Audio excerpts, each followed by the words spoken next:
I would love that. Guys, welcome to Best Week Ever podcast. My name is Van Ondi. As always, I am your host for Best Week Ever podcast, where we discuss who's having the worst and best week ever in pop culture. This week, I'm super excited because I have a new guest. You've probably heard her in Kaya Bravo While Black. You've probably checked out her podcast as well, Glossip Girl Podcast. It's one of my favorite podcasts right now because hablan español y tienen chisme. And I love them for that because they are the Spanish sphere that is recapping Summer House, recapping The Valley, recapping anything right now in Bravo in the lens of a Latina. Guys, we have Ana in the house. How are you today?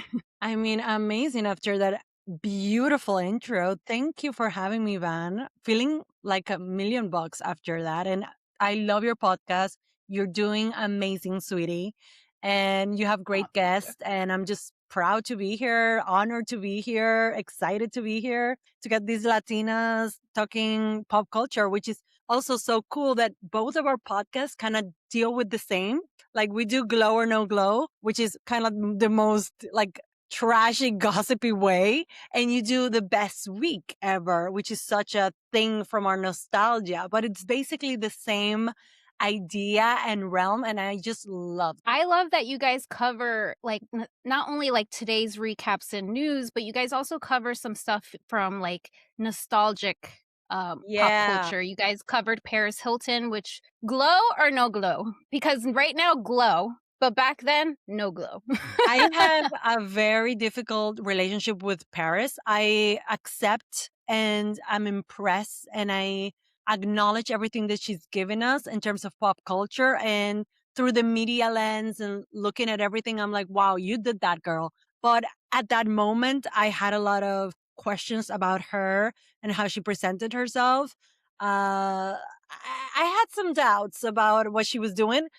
And if she was, like I was a party girl as well. And I was definitely informed by her in some way or another.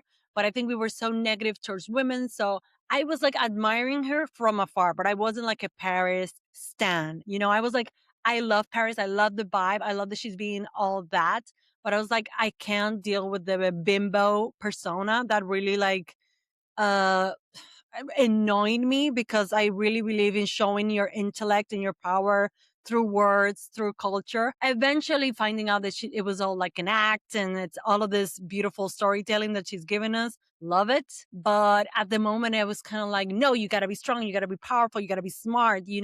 So there you go. Really enjoyed that episode, and because I was there in real time when Simple Life came out, I was always a Nicole Richie stan, and whenever that friendship kind of fizzled out, I just kind of dropped Paris and just followed Nicole all the way to what's her Harlow, I think is her brand. Yes. 1960 Harlow, something like that. Yeah, it's really nice. Same path, completely Nicole Richie stan to that show that she did with Tina Fey when she was going to have that rapper thing in Quibi, whatever it was. That short-lived thing that I can never, I didn't even saw that because it wasn't in France. I live in France now, so that didn't make it over here. It lasted like 5 seconds. So I always thought Nicole was extremely funny, sarcastic, kind of more aligned with who I was at that moment and kind of still am. Yeah, to this day. I mean, I don't really like the whole Good Charlotte. That was a bummer for me, no offense. Growing up as a real emo kid, guys, Good Charlotte is not emo. They're not punk rock. They're posers. So it was really phony of Nicole Richie to hang out with this dude. I can't really say for Cameron Diaz, but for Nicole Richie, I was kind of disappointed. Those are my thoughts. He was such a emo poser that I was like, because in Santo Domingo is very small, Dominican Republic. So my tip for survival as a teenager and then a young adult was you can be in a niche. Like you can't be just in one group because you're stuck with like 5 people and those are the 5 people you're gonna hang out. So I was like jumping like reggaeton. Yeah, I listen to reggaeton. Emo, girl, I'm emo. Like let's go. Electronic music. So I was doing it all. I was like having a blast, but switching around. So Good Charlotte, I was like, yeah, love that. Even though I knew it was very like bland, but I saw it more like a pop band, to be honest. But I kind of like Yeah. love them, love My Chemical Romance, all of those guys. What was the other one? Down, down, There was, diddy, like, diddy, down. Newfound Fall Out Boy, Newfound Yeah. Glory, Simple Plan was, like my Yes. brother's 3 years younger than me, and, like, when he started listening to them, I was like, "Oh, no." Simple Plan Like, I was was just a a hater simple. from the start. Simple Plan was simple. Let's just say that. Yeah. Anna, I'm so excited to talk pop culture with you today. I'm excited to have you on here. And please check out her podcast, Glossip Girls Podcast.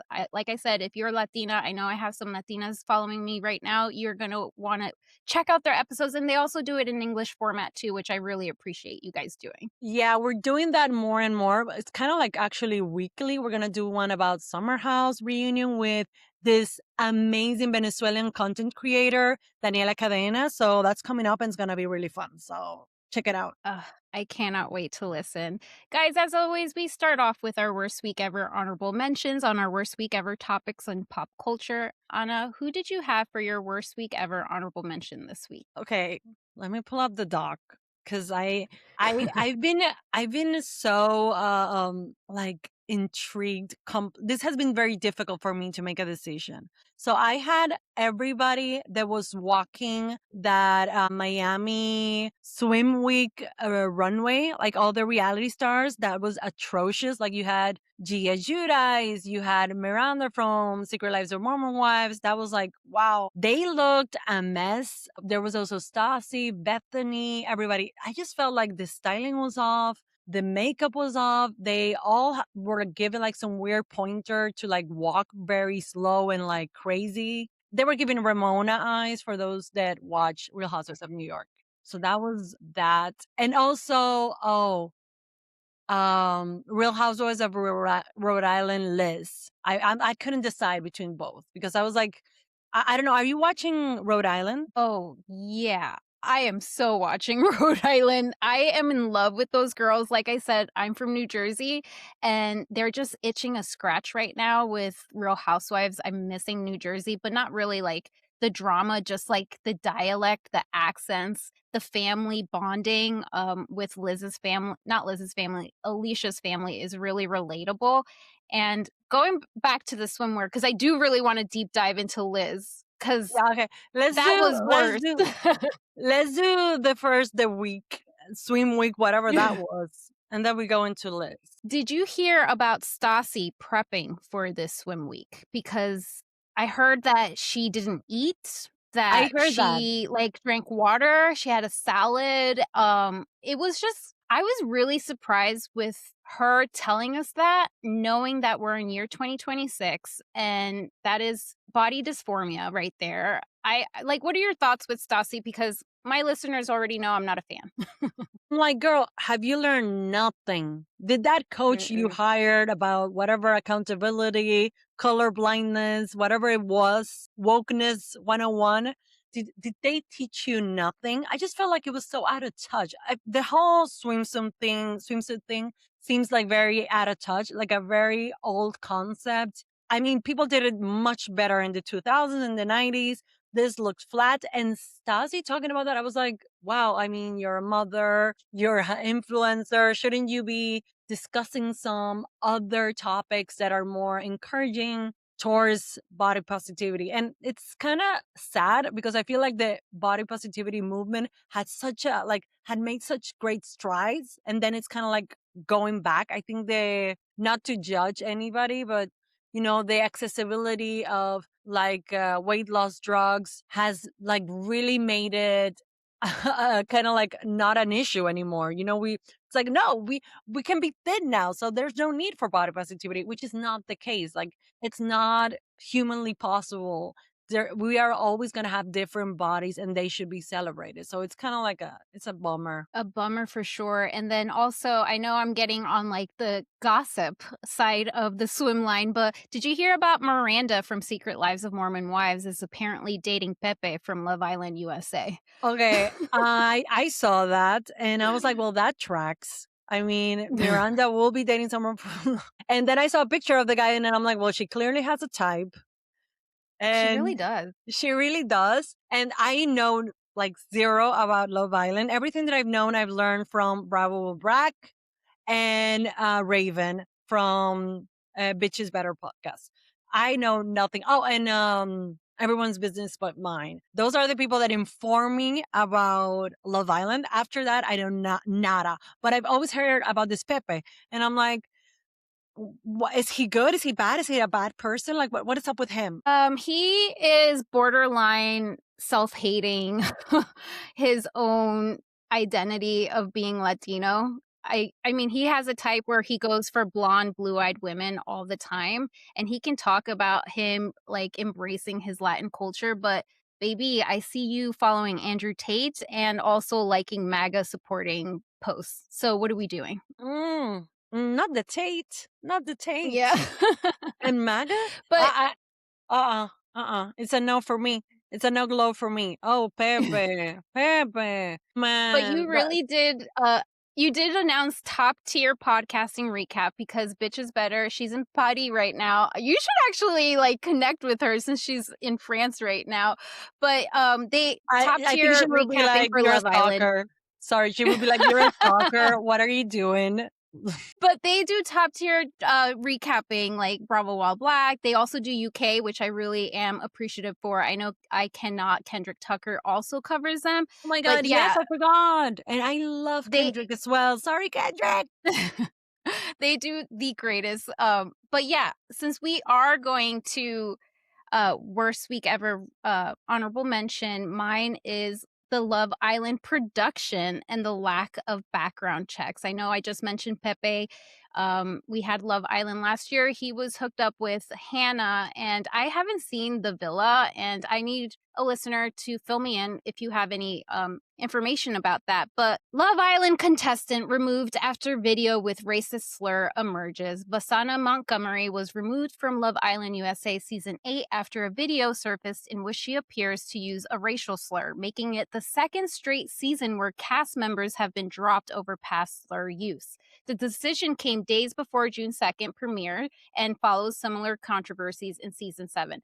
Guys, we are recording on Tuesday, the day that Love Island does premiere. But honestly, like, I know I'm shocked, but are we really shocked that production is just like not doing background checks? Like, hire me. I need a job anyway. I would be happily doing this for you guys. I'm a chronically online sleuther. Like, I would have found this in minutes. I can't believe that the internet found it before production did. Did you read Again, this? What are your thoughts? I feel like if I know anything about Love Island, is that they have a serious problem of background checks. And this has continues to happen. And at the end of the day, you have to think the people that are participating, the fandom, like, what's going on here? Is this intentional? Do you want to create this type of environment? Because it's getting a little hard to like, vouch for them when it keeps happening and it's so easy to find. So easy to find. And I am still looking for this photo, guys. If you can please find it for me. I found it on, I want to say X, Twitter last year when I was on Twitter before I like bid farewell to them. But there's a photo of the production team and it's basically 75% men. You And it just made total sense of why production films the way they film, why the storyline is pitted against each other with women. And I don't know, I think we need to do a little bit more of a deep dive because I don't want to see this in 15 years, like American Next Top Model, of just how rancid the vibes are behind the scenes. That's a good point. And I hope there's some gay men in there if it's men. Yes.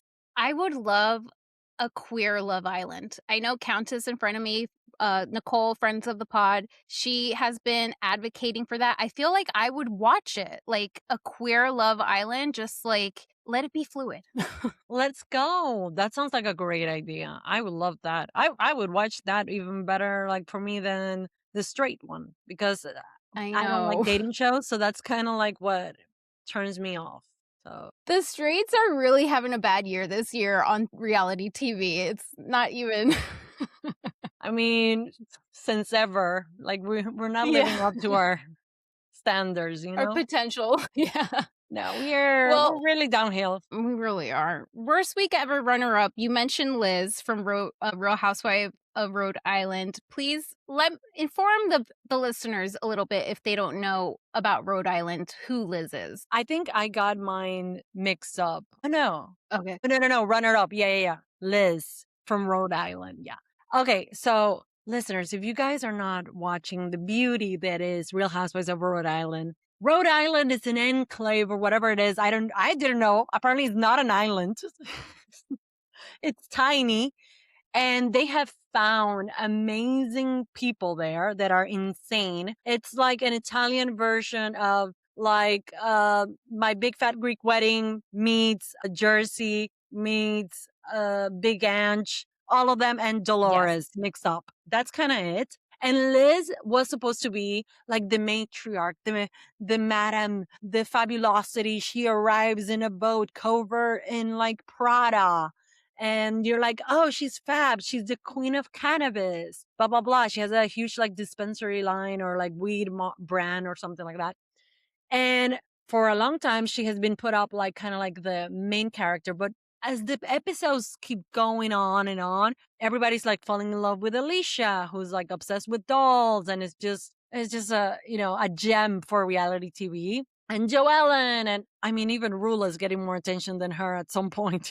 So in the last episodes, there's been a confrontation first between Alicia and Liz for the term homeless. Like Alicia basically said that was telling her experience growing up without a home. Her dad took her home away. And Liz, that has known Alicia and her family for all her life, which is one of the great things about this show, is that the real connections between everybody. She's like, you were never homeless. You were never homeless. No, just a lie. Your family will disown you. And like Alicia's like, well, that's my experience. And it became like a huge thing. Alicia's in tears. They're driving from Rhode Island to Boston to Saudi to watch this guy perform as a Frank Sinatra impersonator. That's a whole different thing. We're not going to get into his singing skills or anything like that. So they're fighting in a van. There's a charcuterie board that they just grabbed. Nobody thought of Tupperware or anything. They just put it up there. Gringo stuff. Like this is like, what are we doing, guys? Nobody has like a ice cream container empty that we could put in there. Like not even napkins. Like they didn't like. I was like, their hands had to have been just cheese and salami meat.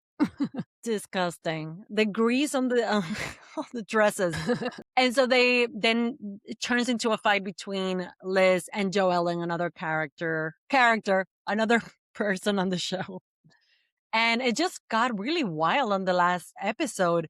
Liz, it seems like Dorinda, she's starting, she turns, and she can't keep it together. She keeps saying that, Joellen is taking Alicia's side and she's trying to instigate things. And Joellen was trying to mediate because Alicia was a mess. She was Carl's a mess. Alicia was a mess. And she was just trying to calm her down. And Liz was not having it. And it was very weird. Then the retelling of the whole thing, she kept saying like, she literally pulled Joellen's hair, pull her chair and all of that. And kudos to Joellen, because I don't know if somebody pulled my hair and started talking to me like that if I would have stayed as calm. So I have not different views, because like I really like Liz lost me this episode, where I was just like, oh girl, like the rumors are swirling around. Apparently Liz was supposed to be casted with her group of friends in her age bracket. And apparently production didn't want to go that route. They wanted younger, fresh faces. That's how they got Kelsey. So they were asking Liz for other younger housewives to join the show. And I really don't think Liz likes Joellen. Joellen, I think, is putting up a display right now of who she wants to actually be perceived as. But Liz is getting mad at Joellen because she knows who the real Joellen is. It's someone who's not nice, not considerate, not actually empathizing with Alicia. And that's why I think Liz is like, I'm getting set up. Because she did say that in the table where she's like, this is a setup. Like, you guys are trying to make me look like a monster. Alicia, I don't think she has the capacity to do a setup, but Joellen, I think she's really, really clever. and I can see Joelle, like, she didn't let Liz calm down. She didn't let Liz have a cigarette outside by herself. No, she's You like, know, let's I feel talk like, about it. yeah, she was like, I'm going to follow you. We're going to fix this now. And it's like, girl, if you just let her breathe, you guys would have gone home together in the SUV and actually had like a solemn conversation. That being said, I still love it. I loved I'm it. still watching. I'm loving the drama because you're right. These are women who have history together. They have families that are all connected. Like Liz's best friend is Alicia's like aunt, like her mom's sister. Yeah. And Joellen's sister, older sister, is actually friends with Liz. So it's just like, I think Liz is just fed up that she has to hang out with these women, and it's coming off as like, I'm being set up. You guys are making me look like I'm the monster when I'm the queen bee of the show, because she is the Kyle of Beverly Hills. She's the Yeah. Kyle of Rhode Island. And also, she's the one who has an in with Dolores. So right off the bat, like, you think that Liz is supposed to be the star of the show, and you're so right. Alicia's actually taking it out under her rug. But that being said, it still is an ugly look for Liz to just pull the hair, saying, "You weren't homeless. Oh, Dolly wants to be okay. Dolly, okay?" Like, it was just the very like, ooh. reaction. The reaction That's why I'm was, like, did Joellen purposely go after her? Because she knew this was the reaction that Liz would give. and she stays so calm because she's like, oh, I'm going to look good after that. And she Yeah. did say at the dinner when the husbands were there, well, she wasn't homeless. She wasn't like sleeping at night on the, on the park bench or anything like that. So that could track. Like, Joellen is smart. I think Joellen is working the camera. I don't know how much is true, how much. I also think she was trying to calm down Alicia a bit. I also think Alicia at some point was also reiterating the homeless thing and making it even bigger, like Yeah. getting all the family together, and like now nobody's friends with Liz and everybody's on her side. And I get you have to have Alicia's side, but I'm like, I can see the scenes a little bit, but I'm trying not to because I want to get on the show and just Yeah. enjoy it. But I also feel like I don't particularly live this experience, but there is something like in Dominican culture about women like Liz and women that have a lot of money and that their husbands left them unattended and they had a Dino that was taking care of them, and how they behave that seems very familiar to me. And like these antics and her relationship with either alcohol, other things, I don't know. People are Cannabis. talking. People are talking. And it feels very familiar to me in that sense. Like, she is this like wife there's something that I can't put my finger on it, that I'm like, I've met this woman before, and this person doesn't like not to be in the center of attention. She doesn't like to be challenged. She doesn't like people to put on shows like Alicia or make things like more dramatic than there is. It's giving a little bit like Kimmy from London as well. Ladies of London. Like, I Yeah. don't want this to turn into a sob story because I've also been through it. I've had a hard life, Yeah. kind of thing. And in the after show, like, Alicia's saying, like, she's not even Italian and she's pretending to be Italian and all of that. And she's trying to be Big Ange and like mobster wife and whatever. I mean, her last name is McGraw. I don't know. I don't think that's from Sicily. Her husband, I don't know. But you see, I feel like there's something there with her, and I'm just excited that we're discovering this world, and I want to learn more about it. Her bodyguard slash best friend Dino is in like some serious criminal situations, and he's been accused of drug trafficking, basically. So I don't know. I know. I really do think that I want to know if Bravo found these ladies and they were going to have like a mob wives approach, but they decided to go with the Real Housewives franchise.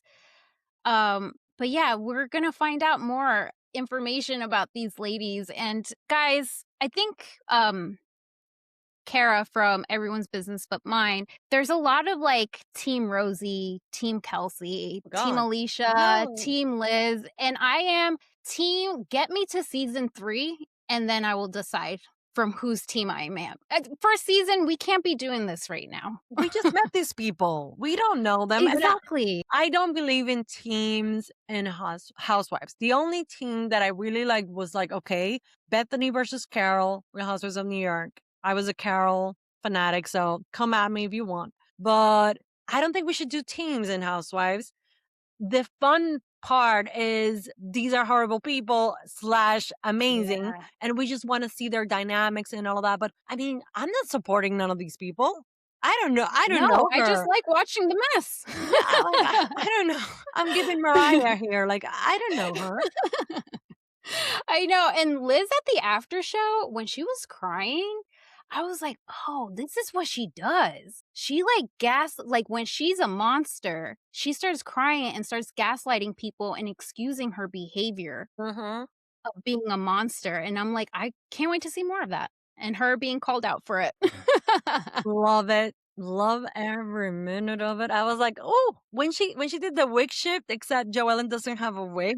I was like, ah, love because I love Sheree from Real Housewives of Atlanta. So I was like, oh, back to basics. Yes, I'm a huge Sheree fan too. That's so funny. I'm She's weak, my favorite. weak on the knees for that woman. I'm like, I love her so much. Oh, Well, my worst week ever runner up, guys, no surprise here. It's Nick Viall, and you all know why I hate this man. But Cece loves you. She has a great carousel slide of just every content creator just hating on this man. I know the word is finally getting out, is coming to the public now. People are really seeing the mask of who he is. But he went on a rant on his show, The Viall Files, and he actually went behind a paywall on the Patreon to discuss more on how much he thinks Mia and Sierra are aggressive. Yeah. And even if they acted aggressive, he should know better than to use those labels with Black women. It was just a disgusting thing to listen. I am going to go ahead and put down Pernicious KG. She actually listened to the whole entire rant of Nick Viall, and she just gives you highlights of what was being said. He sounds like a toddler discussing his feelings towards Sierra, and the way that he's trying to get all his producers to be on his side, the trolling as well. I know he invited Ray Sani, friend of the podcast. Please listen to Reality Is with Ray Sani. That episode is a great two-parter where Ray Sani discusses her thoughts on Summer House. But Ray Sani, not knowingly knowing about Nick Viall's like trolling past, saw that Ray Sani is a Sierra hater. She's always been a Sierra hater. And, you know, her points are valid. Like, Sierra, unfortunately, does this to herself sometimes, but I still love Sierra for who she is, and Ray Sani is very vocal about that. And I think Nick Viall invited her thinking that she was going to trash Sierra when she was just stating facts of like what Sierra needs to do, like leave this white man, go to therapy, please love yourself and find someone that will love you the way you deserve. But yeah, Nick Viall, I just can't stand this man anymore, spouting hate, especially when it comes to two Black women in the cast. No one can be this obvious calling two Black women aggressive. Why are people still giving this trash bag a platform? And Amanda's fuck you, eye rolls, and lip licking weren't aggressive because he was very much giving grace to Amanda Petula. And yeah. So it really just shows you how much of a misogynistic loser he is. But guys, I just really need to come on here and say, please stop listening to this man and stop giving him ratings, because I don't want to see my favorites get interviewed by him. no. But yeah, that's my rant right there. Do you like Nick Viall? Like, are Girl, don't even put those two sentences together. I do not know that white I'm man. so sorry. Everything I learned about that man is against my will. I have not listened to a second of his podcast. Everything I've seen is social media. I remember when he jumped on Vanderpump Rules, jumped because he was not a fan. He could not learn the names of anybody. It was embarrassing the way that he was doing his interviews, and he still is embarrassing himself just from everything you've mentioned. the way that he addressed him and his child bride, the situation with Austin Kroll, and how they handle that terrible, dramatic situation that happened in Austin's life, which he lost a sibling, and they were so insensitive with him. It was disgusting. And like, Dios mío, me caring for Austin, that's a lot. That's a lot to say, but it was Yeah. really, really disgusting. You could tell that Austin was really uncomfortable.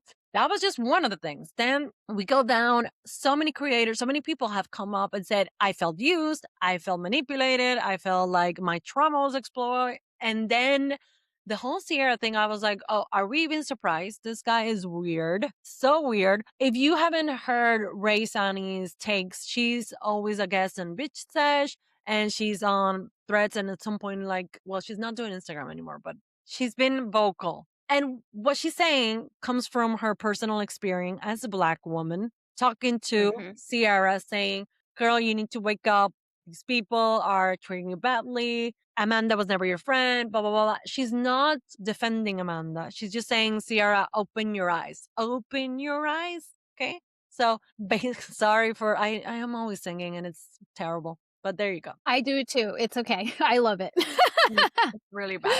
But he's really, I hope this is the end of him in a way, or that people stop listening to him.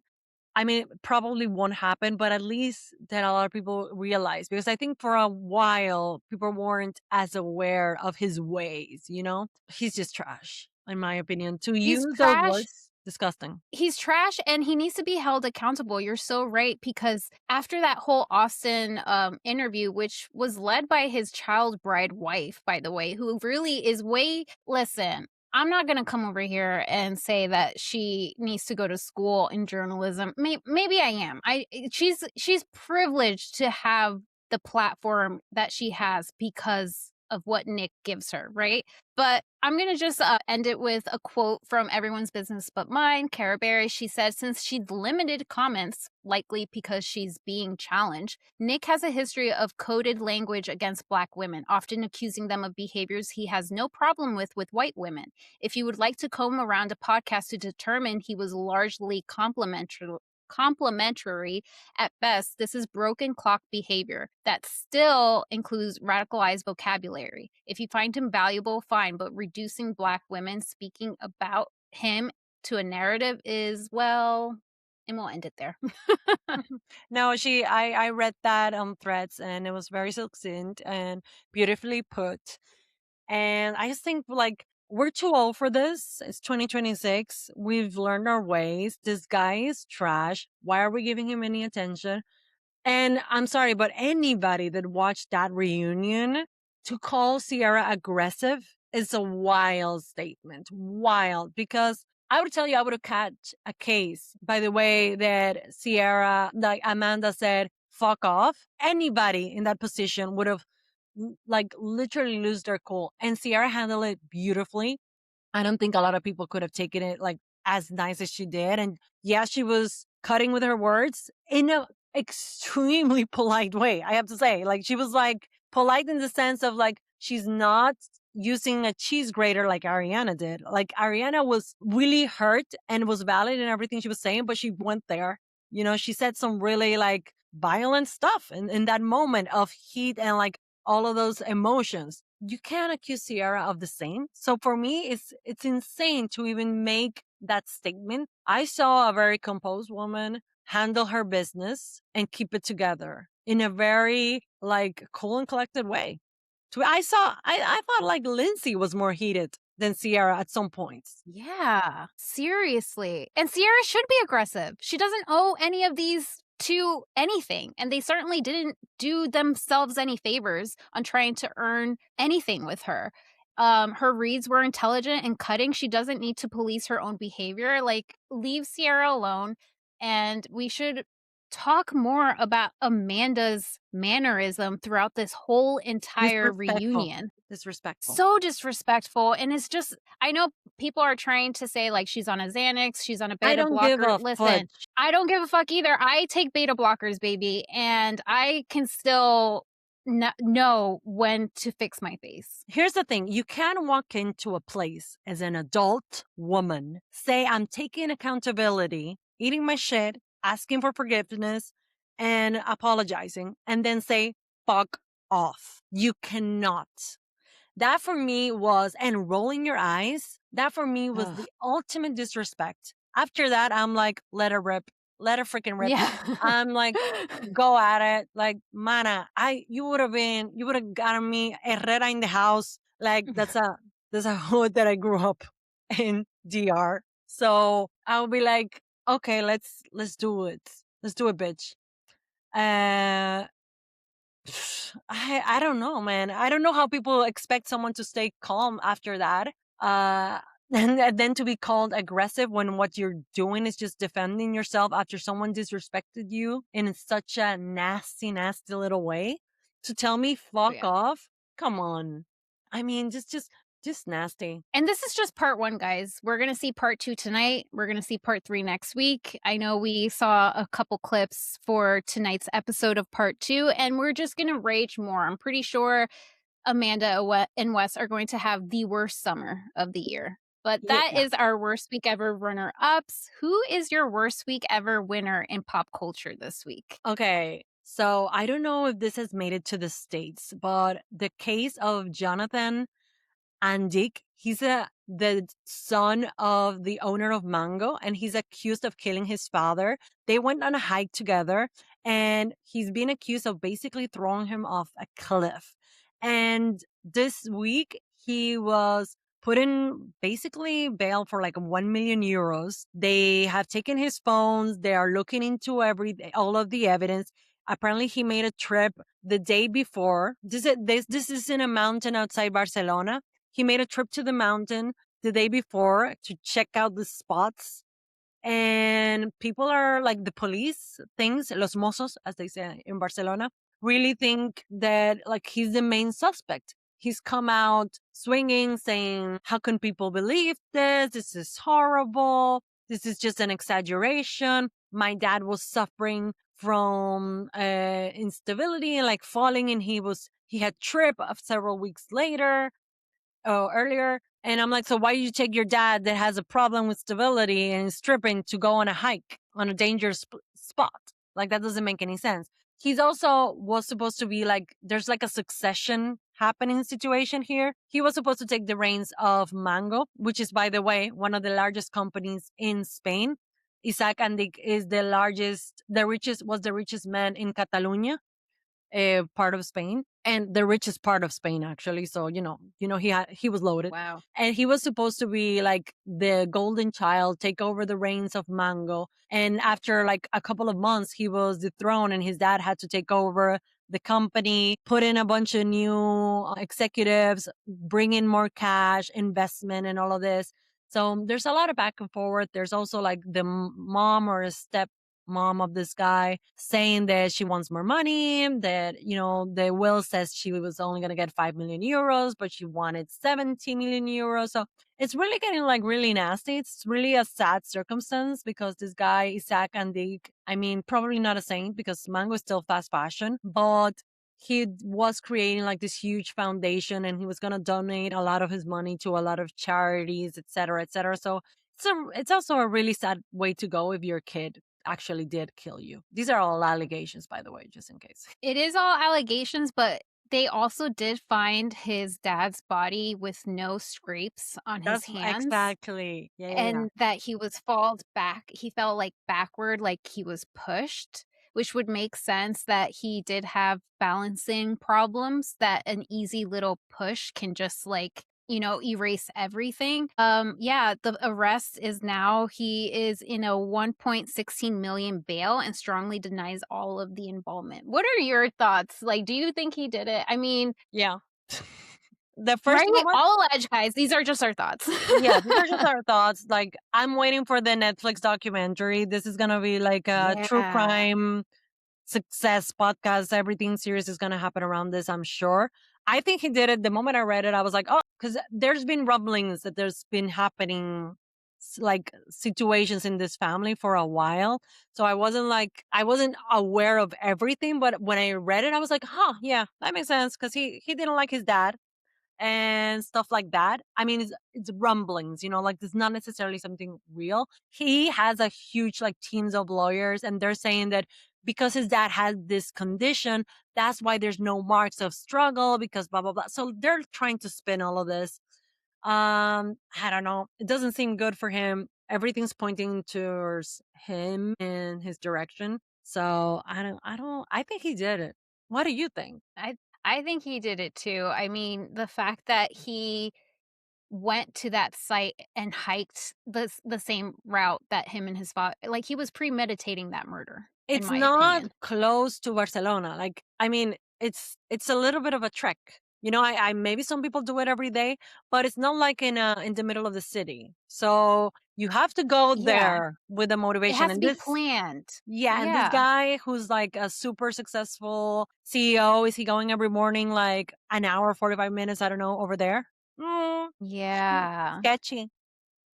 Very sketchy. And Netflix, I hope you do the documentary. I really am loving the docs right now that you're giving with the crash. And I just saw The Truth and Tragedy of Mariah Wilson, which is probably a good recommend to watch because I remember actually reading up on Mariah Wilson. She was this bicycle thon on gravel, and she was just like this. She could have gone so way much farther. She was like number one on everything, beating records, and it was all because she was talking to this guy, and that guy had a girlfriend, and the guy was manipulating both of these women. It's a great watch, guys. You should watch it. We can always blame a But man. I know, we can. But worst week ever in pop culture for me, and this is spoiler for the Euphoria season 3 finale. The season 3 finale of Euphoria, of course, and of Sam Levinson's HBO drama has spent years pushing its characters into painful situations and forcing viewers to sit with uncomfortable outcomes. Still, even by Euphoria standards, the final episode delivered a handful of twists that no one saw coming. Are you a Euphoria watcher? Because I am gonna Go spill for it. some. I am not a Okay. Euphoria watcher. I couldn't, like, I had my baby and I was like, I can't watch teenagers doing drugs. Yeah. I'm like, I'm not ready for this. I'm just too concerned that she's gonna be like sending nudes but so go for it. So I loved season 1 of Euphoria. You guys already know that I had a very rough teenage past with Xanax and just like my prescriptions. I like really abused them, and I had to go to rehab. I had to it took really like many years in like 19 to 22 for me to like find myself and figure out on how to get off drugs. So season 1 was really hard to watch because it was literally like what I was going You're through like, in my teen no, years.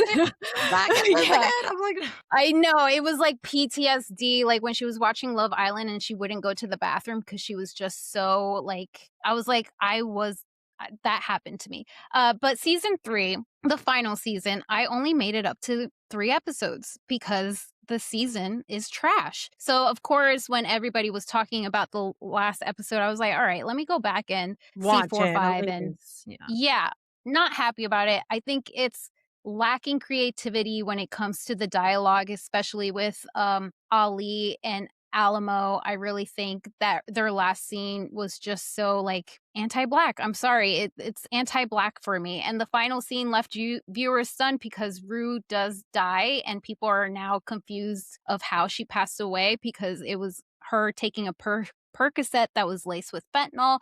But if you were to go on Threads right now, people are really confused on Rue's death. It's really like the media literacy is not there, guys, and it's scaring me. But after years of dramatic confrontations, overdoses, relapses, and near misses, Rue's death arrives with nearly no warning. She takes the pill disguised as Percocet from Alamo, unknowingly laced with fentanyl, and the scene unfolds with unsettling, dreamlike calmness. There are no frantic rescue attempts or dramatic speeches, no miracle to save her. And also, just the ending of Rue's death was really sad. Sam Levinson is defending the decision. I mean, of course he is. And the debate just keeps on continuing of sparked arguments about the storytelling, addiction, hope, realism, and whether television owes its audience any measure of comfort after years of emotional attachment. Also, guys, if you know Rue, she loved Love Island, and I can't believe that Love Island is premiering today, right after knowing that Rue Rue passed has away. died. Passed Yeah, away. exactly. But love it or hate it, the final accomplished something most television shows never managed. Years from now, fans will be arguing about whether Rue's story ended the way it should have, or whether Euphoria took away its last bit of hope in its final moments. And I am in that. I am in part of that group where I really do think Sam Levinson took this magical show and just like put like Zionism in there, propaganda of the Bible in there, just like Weird. propaganda. Yeah, it felt very alt-right viewing, especially with the Bible being mentioned so much. I was just like, what is he really trying to do? But Ollie really disappointed me because he practiced Islam, that's his religion, and then at the end he goes back and leaves Islam religion to go Christian. It just gave Islamophobic Zionist vibes, and I'm not here for it. And I Mm. can't wait for more conversation. So please, if you guys watched it, let me know what your thoughts are. I know if you've been on Threads, it's been really confusing over there, but it's a no for me, dog. Everything that I've known like about Sam Levinson has always been like negative. Like he basically stole the Euphoria look, concept, feel from Petra Collins, who was hired to be kind of like creative director sort of Euphoria, and he just basically ripped off everything and fired her. And she found out looking at a billboard of the show, and she was like, "Oh, that's literally everything that I did. Huh, interesting." So I also watched The Idol or started watching it, and I was like, there's a song that Lily does, the main character in The Idol, that is amazing, Sinner or something like that. Excellent pop song. But after that, the show just turned into shit. And I was like, it has all the elements to be amazing, and it's just wasted on like lost the plot, and it was kind of disappointing. So I wasn't like very impressed by that. And all the comments that I heard of Euphoria after that were like not giving me any motivation to watch it. Plus my complete fear of watching teenagers do all those stuff you mentioned. And also, thank you for sharing your story. I know you talked about it in some ways, but it's cool that you like made it through. Like I don't drink anymore. That was also like a whole situation with me of like removing alcohol from my life because it wasn't serving me, and nothing to compare to what you had to go through. But it is sometimes you don't want to watch pop culture that reminds you of those things, you know? Yeah, no, it was especially like someone struggling with addiction. I can see that being really hard to watch. And it's just really disappointing to see Rue's story to end up in a Like, very negative light yeah, instead of actually finding hope. And I think that's what we wanted out of Rue. Like, when Kendrick was on my show a couple weeks ago, and I even told him, I was like, I feel like I don't know who Rue is anymore in this season. it got Like, lost in the she used sauce. it really did, and it makes me wonder, does Sam Levinson do that purposely because she was so against the new season's, moves of the ending? Like, it was just I don't know, I feel like they really gave Sydney Sweeney, like, So the much, better story. so much screen time as well. But I also think Yeah. Zendaya was like, get me out of here as soon as possible. Let's just wrap this up. I'm out. Kill me if you have to. Yeah, Yeah, I I can see don't. that. Yeah, I'm like, I can see that. I think she did it for the fans, and that's it. Well, we are now going to move on to our best week ever topics. Best week ever in honorable mentions. I'll go first. Is obviously Pride Month, guys. Yesterday was the first day of June, and you guys already know me. I don't just celebrate Pride in June. I celebrate Pride all fucking summer. I am going to Fire Island this summer with my gay best friend. I am so excited. It's going to be my first time going, and I will be the only pansexual girl in the group joining all the gays. I'm super excited. And Heaven. also, my best week honorable mention is Reinao's new album. Oh my god, Macria. The album blends bomba, jazz, reggaeton, and experimental sounds into what she describes as a deeply personal and intuitive interpretation of Caribbean music. I love this artist so much. I love the lyrics that she comes out about Puerto Ricanos, about her culture, about her land. And I am such a big fan of her music. She's been with Bad Bunny, but her songs herself are just like one of my favorites music to listen to when I need to like calm down, which is hilarious because it's reggaeton. But yeah, Reynao has been one of my favorite Puerto Ricanos artists out there. She has Perfumito Nuevo with Bad Bunny, but one of my favorite songs of hers, let me go ahead and check it out. It's not even in her freaking top 10. That's so funny. Is, oh yeah, it is. It's Suerte. But Yeah. yeah, I just love this artist so much, and she is my highlight for best week ever honorable mention. Who's on your best week ever honorable mention this week? So also in a musical related situation, and it's the podcast Bandsplain by Jassy Salick. She's doing a series dedicated to Madonna, the queen herself. And she just released the first episode was with Mel Ottenberg, and now she's been releasing episodes that are 4 hours long, going through Madonna's whole career. And I'm telling you, this has given me so much glow, as I say in my podcast. I am I'm in heaven. I am loving every minute. I'm a huge Madonna fan, not at the extent of these people. Like these are like connoisseurs. Like these people are like going into the deep cuts, talking about the producers, who was the creative director, who holded like the like the drum kit while they were putting it on the blonde tour. Like insane amount of details, insane amount of work went into this like series, and I'm loving it because it reminds me how much I love Madonna, the motivation, the drive, the insanity of it all. I loved it. I love Madonna, and I can't wait to actually check this out because I literally just plussed it on my Spotify so I can listen to it.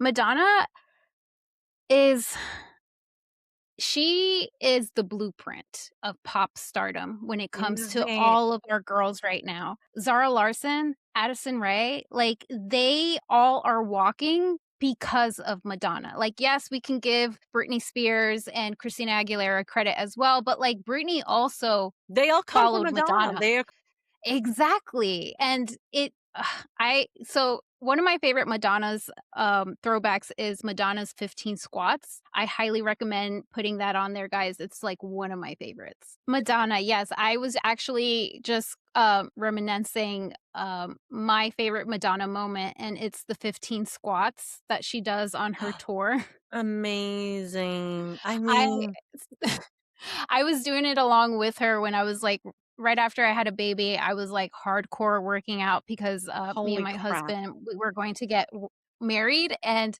I remember just, like, me and my daughter, she's like, "15 squats, mom, can you put 15 squats?" Because that was her watching Madonna just, like, doing the whole performance, and we would do this 15 squats together, but, yeah, that's my Madonna story. I can't wait to talk about, at the end of the show, guys, a little hint, More your Madonna Madonna. story. Yeah. Yeah. But check out that episode or those episodes. Like if you're doing a long drive or taking a flight, it's incredible work and it needs to be celebrated.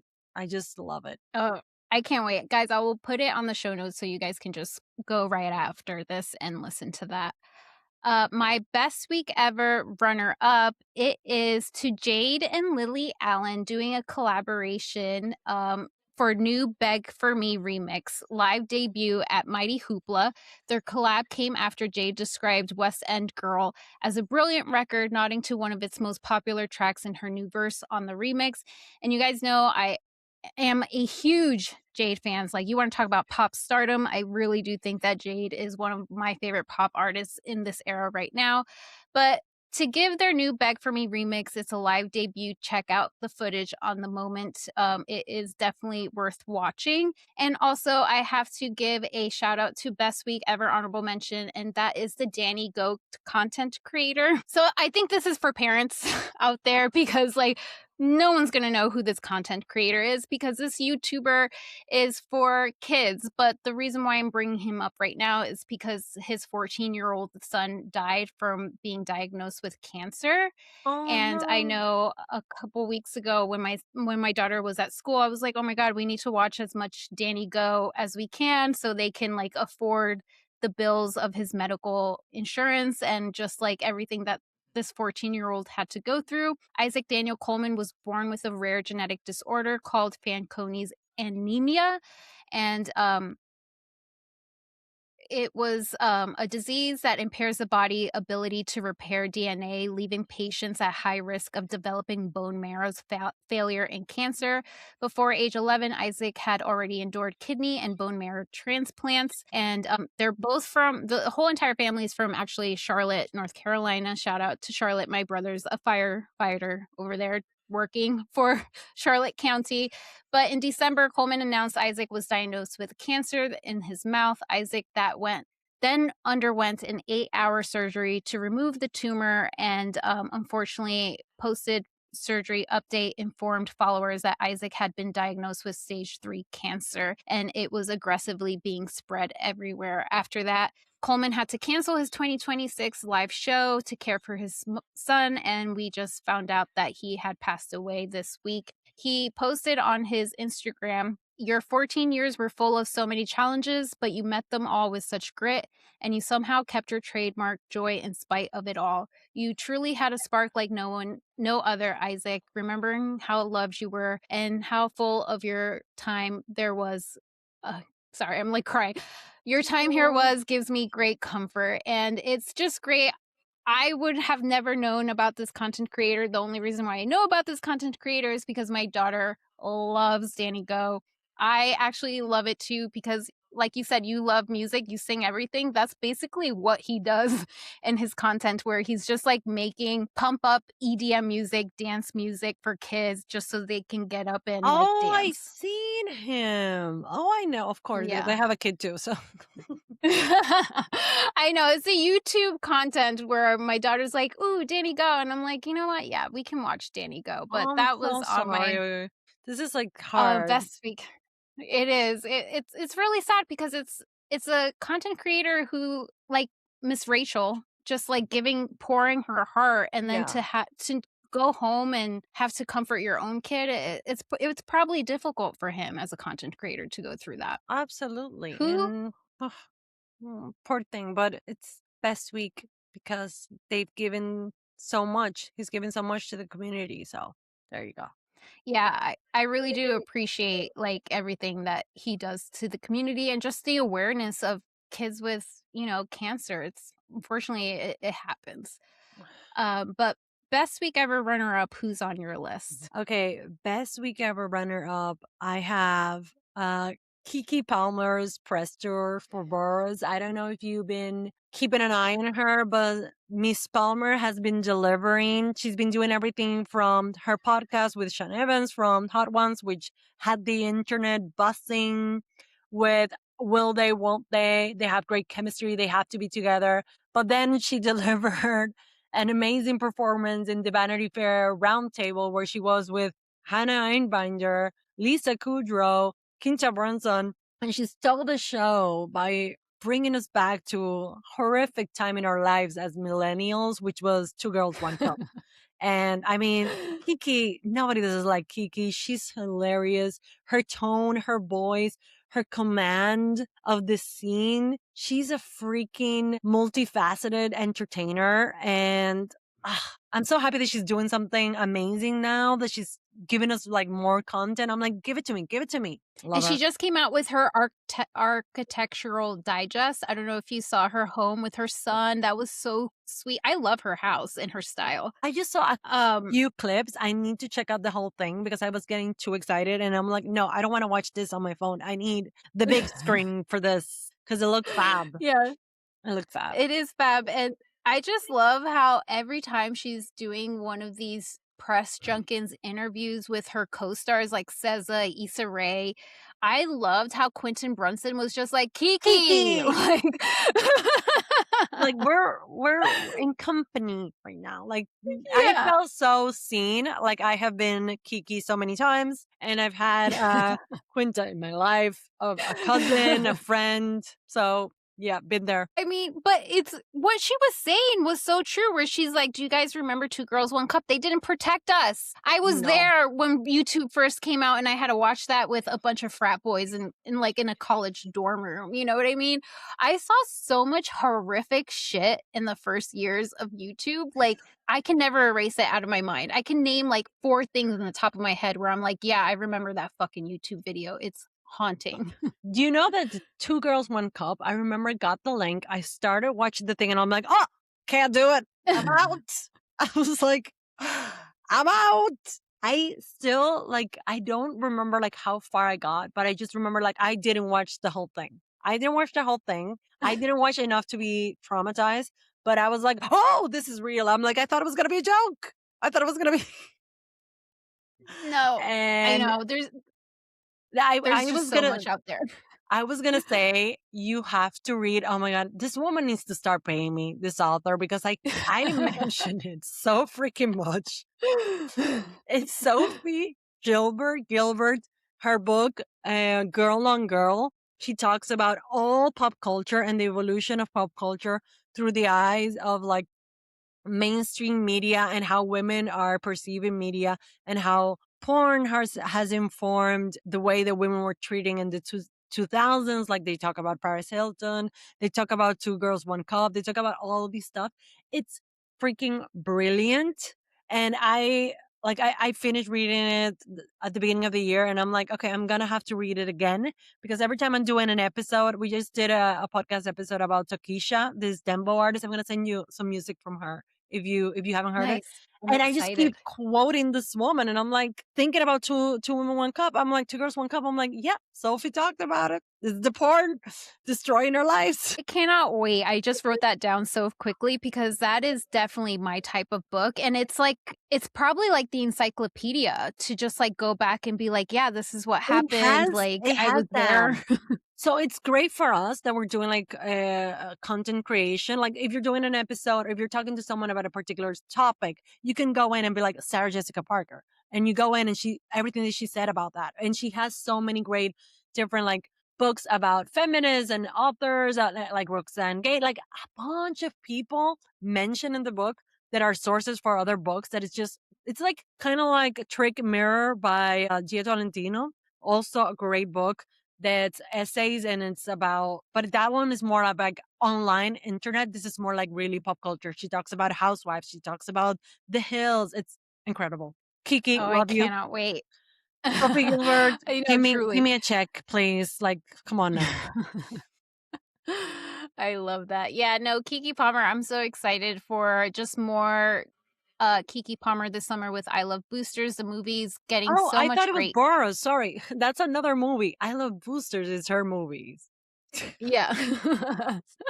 I'm gonna watch it, Kiki. You got me. I'm serious. You got me to watch it. I just got the names mixed up because my brain doesn't work. Well, my best week ever winner this week. I'm so excited. I feel like I said this a couple weeks ago because everyone is so excited for Taylor Swift and her CTE boyfriend to get married. But my pop star artist that I was looking forward for their wedding, and actually, I was eloped in City Hall in San Francisco, and I cannot recommend it enough for any lady out there who is wanting a wedding. Just elope. It's beautiful. The pictures will come out great. It's more, I don't know, that's just my opinion. But Dua Lipa shares the first look at her and Callum Turner's first personal wedding photos. And I absolutely loved this look. I didn't know that she was actually embodying Bianca Jagger's wedding look. Bianca Yeah. Jagger was like the only woman in Mick Jagger's life that he married and had a child with. And Dua Lipa shared her personal wedding photos day after her civil ceremony with Callum Turner. The couple got married at London's Old Marylebone Town Hall on May 31st, and a source spoke to people about the nuptials, calling them exactly what they wanted. And you guys already know I'm in love with this couple, to how they first met. they read the same book, Ah, and just like that cute little line that he says, "So it looks like we met at the same page." I love Callum Turner so much, and I can't wait for this new rom-com movie. I think it's called One Night Only, and mhm. it looks cheesy, but because he's in it, I'm Oh, down. I'm watching, girl. I'm watching, and they look Yeah. so freaking dreamy. She looks stunning. It's Scaparelli. Bianca Jagger, Yes. Nicaraguan queen diva. Yes. I don't know if I would have chosen a look based on her due to her marriage to Mick, but it is an iconic look, like a wedding look. So yes, but please, I hope they don't have the same destiny, you know. Girl, if she is anything like Bianca Jagger, who is an actual philanthropist, who is into humane society, nothing like Mick Jagger right now, who's on the Epstein's files, you know what I mean? Yeah. Where, yeah, let's hope that it doesn't come to that end of their And demise. But Bianca, yeah, if it needs to be said, Bianca was playing the field as well. She wasn't sitting waiting around for Mick. So I'm always happy for her in that regard. Like she was having her fun, She wasn't a victim. yeah, that's very true. She's the type of person who wouldn't allow herself to be a victim. Never, never. And if you want, like, of course, I'm a glossip girl. So if you want like real good gossip, Andy Warhol's diary is the best source of Yes. gossip, and she is in every page, and it's just That was her best fabulous. friend. I mean, frenemy, but yes, he said some really like strong stuff about her, and she didn't take it too well, but they were like really close. They were like hanging out all the time. So, I mean, I think that's his vibe though. exactly. I'm Like like, Andy Warhol, like, are you cause he was surprised? like that with Edie Sedgwick. He was like that with any, like, competitor. He was like a frenemy. He wasn't actual, Warm, like a fuzzy good friend. vibes. Yeah, no, no. Yeah. And also, it was the 70s, 60s, 80s. People were in their heads, in their pills, in their blow. And I'm sure Bianca wasn't the nicest either. So, and Andy, you gotta Yeah. see him as a sociological observer, anthropologist, and not your friend. And oh God, but I love that. I love that diary. It just has so much good gossip in it. Read it if you haven't. It's Other people. I felt like I read that in college, I remember, because I was so into Edie Sedgwick. Uh, Factory Girl came out at that time with Sienna Miller. of course. I said Sierra Miller. But, That's where yeah, our I was just, mind's like, at. obsessed. I know. It's Summer House Night. It really is, and conversation starters like Sneeko, I know she posted about, Dua Lipa and Callum Turner, but, like, one of my favorite videos of Callum Turner and Dua Lipa is, like, a paparazzi or someone who saw them dancing underneath the Eiffel Tower, Yes. and I was showing it to my husband, and I was like, "This is why I love them." And he was like, They're just "What are so you talking about?" authentically real. I know, he's What like, are you talking about?" That's us." I'm like, I love that video all the time. I'm like, "Oh, they love each other." Oh. It's so real, and that's why I love it. But I gotta ask you, Anna, who is your best week ever winner this week? Okay, so as I mentioned, I live in France, and we just had this French pop star, Aya Nakamura, sold out the state of France. So, like, this is the biggest concert hall in Paris, and she is a diva. You must have seen her in the opening games for the Olympic Games.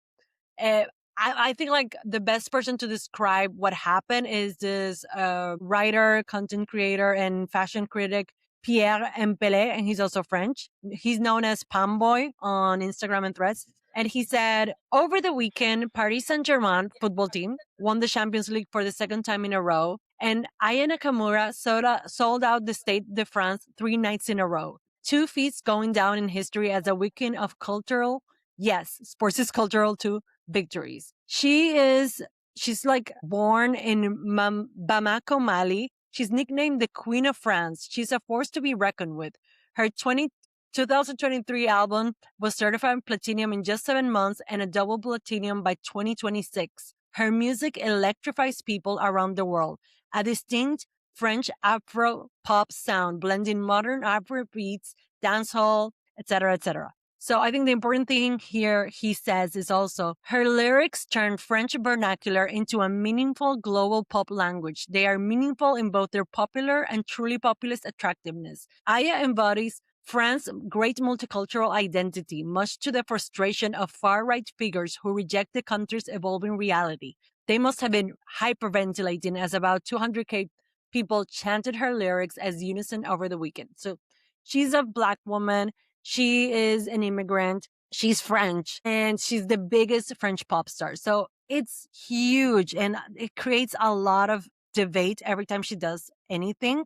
He put it beautifully, so I'm gonna have to read a little bit more because he says Aya's cultural impact goes beyond music. She redefines the narrative around Black womanhood and beauty in France. She's unapologetically Black, African, voluptuous, and dark skinned in an industry that has historically favored narrow, read white standards. So she became face of Lancôme in 2023, a beauty brand associated with bourgeois French femininity and elegance. It was more than an opportunity or a campaign, it was highly symbolic. For young Black girls, she represents possibility, a reminder that beauty does not need to conform to traditional expectations in order to be celebrated on the biggest stage. I mean, it's just great. I am a huge fan of Aya Nakamura, one of like the big French pop stars that I actually kind of like relate to. Her music is enthralling, vibrant, so cool. You feel cool just like listening to it.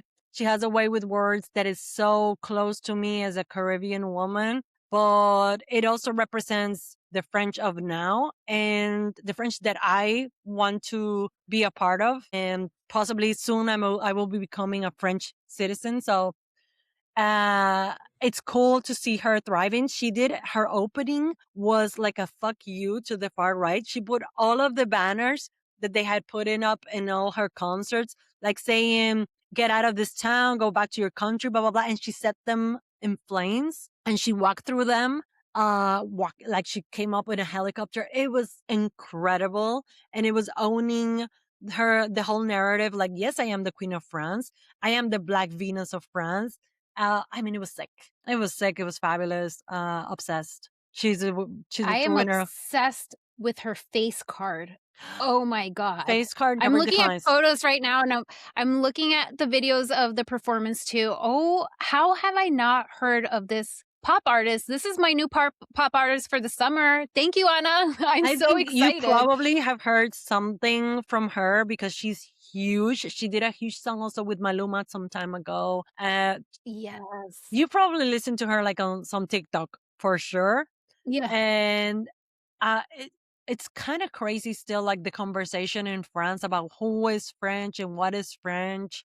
And I remember when I first came here and she became very popular and some people were like, oh, that's not real French the way she speaks. That's not proper French and blah, blah, blah. And I was like, you're telling me that somebody that has like a huge accent that doesn't speak proper French. So it was like, you could see the facade of some people falling in like how they feel about immigrants because you're like, yeah, you're talking to me, telling me this. Like, how do you think that makes me feel when you're talking about, oh, she's not real French. She's because she has this accent and because this and that and da da da. Not that I am like, oh, I want to have my baguette and like be French and whatever, whatever. That's not necessarily my main identity, but it's just very telling. And like these were like young kids telling you this type of thing. So she stands 10 toes down in her being a Black French woman. She did the opening ceremony was, which is sick that she did this, in the Académie des Langues et des Lettres in France, in Paris. So like the Academy of Language. So the highest like institution of French language in all of France. And it's like, I'm starting my performance here during the Olympic Games as a way of saying, yeah, this is how I speak French and I'm doing it here. And it was huge controversy because she was going to sing some like the national anthem at some point and some other songs. And they were saying like, well, she can't sing this and blah, blah, blah, blah, blah. So she really like slapped them across the face with that performance. Oh, I cannot wait to sit down and just go through all her discography. I'm so thankful for you to introducing me to this new pop artist. I'm looking at her music videos right now on YouTube. I'll put it on the show notes, guys. It is definitely worth listening to and just just looking at her, she is a pop artist. She's I love the gorgeous. way she She's dances. gorgeous. You should listen to like Jaja, Copin. Like she has tons of great songs. Like I remember my brother the first time he saw her, he was like, "Who's that? Like that woman." He's like, "Who the hell is that? Like that woman is gorgeous. Jesus." He's like, that's an Snatched. elegant lady, and she's tall. So Yeah, I am like obsessed with her face, guys. I cannot wait to put this everywhere. Thank you so much for introducing me to her. We are about now at the end of my show where we ask my guests what their favorite song is in the early 2000s to 2010. And guys, it's no surprise, it's Music by Madonna. This song came out in 2000, which is crazy because I remember exactly where I was when I saw this music video. I was like in 6th grade or 5th grade. My aunt is a huge Madonna fan. She was there as a teenager when she first came out. You must be my lucky star. Like my aunt is Madonna, like 10 toes down. She's the reason why I love Ray of Light, music. Time Goes By So Slowly is one of my favorite music videos, to the point that I was showing my daughter and then I was like, oh wait, you can't see this part. Where I was just like, oh yeah, I forgot this part of the music video. But like my life is music videos. That's why I have my daughter watch music videos. But I want to know, where were you when you first heard this song and why is it your favorite from that era? so funny coincidence, also introduced by an aunt. She's actually like my cousin, but we had such an age disparity that I've always called her my aunt. And it's like my fabulous aunt. Like she dresses incredible. And so I was a little girl. She was probably in her room getting dolled up for a night out. And she puts on this record and it's music by Madonna. And I was like, holy shit. What is this? At that point, I was already like really into Madonna, but I hadn't, I hadn't had access to the latest tunes, you know? So I was like, what? And my aunt was like, and I'm dressing as a cowgirl like her in the video. And she showed Yes. like, and I was like, what? There's a video. So then I had to like wait to see the video. And like my aunt had like, she did like a whole cowgirl situation. And she had Madonna had this whole golden look, which was sick. The cartoon part, loved it.